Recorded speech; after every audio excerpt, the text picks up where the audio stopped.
24 जुलाई भारत और ब्रिटेन के बीच में एक ऐतिहासिक समझौता होता है जो कि comprehensive economic and trade agreement है, जिसमें कागजों में तो ये चमकता दिखाई दिया, साथ ही वादों की लंबी लिस्ट भी दिखी। लेकिन उसी के ठीक बाद ब्रिटेन सरकार ने भारत को 9.2 मिलियन पाउंड का, जो कि तकरीबन 115 करोड़ रुपए के आसपास रहता है, उसका अब पुराना बिल थमा दिया है।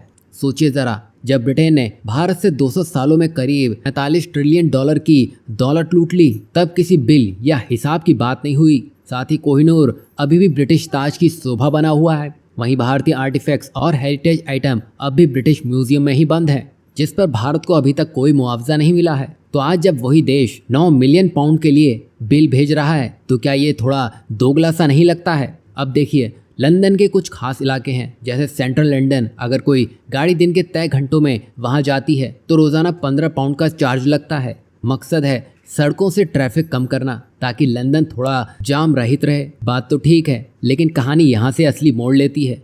यहाँ भारत ने भी सीधा जवाब दे दिया, ये जो कंजेशन चार्जेस हैं ये कोई सर्विस फीस नहीं, सीधा सीधा टैक्स है, और इंटरनेशनल कानून के तहत हम टैक्स नहीं देंगे। जहाँ पर Vienna convention on diplomatic relation 1961 का आर्टिकल 34 साफ कहता है, किसी देश में तैनात राजनयिकों को वहाँ टैक्स नहीं देना होता। यानी जिस देश में दूतावास है वहाँ के टैक्स नियम उन पर लागू नहीं होते। भारत का कहना है, हमारी गाड़ियों से टैक्स वसूलना इंटरनेशनल नियमों के खिलाफ है, ये सिर्फ पैसा वसूलने की नई चाल है। बता दें कि लंदन की ट्रैफिक एजेंसी यानी कि TfL, ट्रांसपोर्ट फॉर लंदन, कहती है हम टैक्स नहीं ले रहे हैं, बस एक सर्विस चार्ज है, जैसे पार्किंग फीस है। उनका तर्क है, जब भारतीय राजनयिक लंदन में सड़कों का इस्तेमाल करते हैं तो ट्रैफिक बढ़ता है, तो एक छोटी सी फीस ही तो बनती है। और ख़ास बात तो ये देखिए, भारत इस तरह की कोई भी फीस नहीं वसूलता है। भारत इंटरनेशनल नियमों को खास तौर से मानता है। मतलब यहाँ ब्रिटेन कमाने का एक नया जरिया ढूंढ रहा है। आप ये देखिए कि जहाँ ब्रिटेन का F-35 38 दिनों तक केरला के एयरपोर्ट पर पार्क रहा, उसमें 9 लाख का पार्किंग शुल्क भी बकाया था।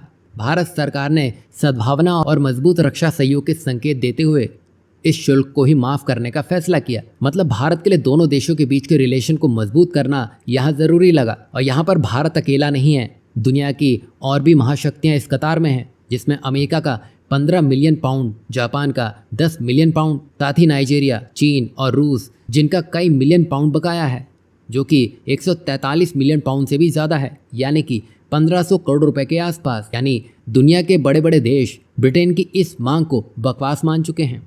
वहीं भारत, अमेरिका और जापान का कहना है कि ये टैक्स है और टैक्स से राजनयिकों को छूट मिलती है, लेकिन TfL इसे सर्विस कहता है, ताकि कानूनी प्रक्रिया से बचा जा सके। ये सिर्फ तकनीकी बहस नहीं, बल्कि कानूनी चालाकी है। जहां भारत और ब्रिटेन के बीच में फ्री ट्रेड एग्रीमेंट अभी अभी फाइनल हुआ है, ऐसे में टैरिफ फीस को लेकर तनातनी रिश्तों में खटास भी ला सकती है। अब क्या यहाँ पर ब्रिटेन दबाव बनाने की नई कूटनीति चाल चल रहा है? यहाँ आप क्या सोचते हैं? ब्रिटेन ये सब कुछ जानबूझ के कर रहा है? यहाँ मामला सिर्फ कंजेशन चार्ज का नहीं है।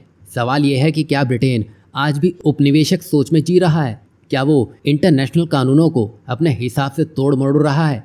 भारत का जवाब भी यहाँ साफ है, वो बिल्कुल भी सिर नहीं झुकाएगा।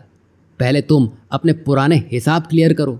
यहाँ आपको क्या लगता है, ब्रिटेन जिस पैसों की मांग कर रहा है, क्या भारत को वो उसे दे देना चाहिए? क्या भारत को भी इसके जवाब में F-35 का जो बकाया 9 लाख रुपया है वो भी ब्रिटेन से मांगना चाहिए? इस पर आप क्या कुछ सोचते हैं? अपनी राय ज़रूर बताइएगा।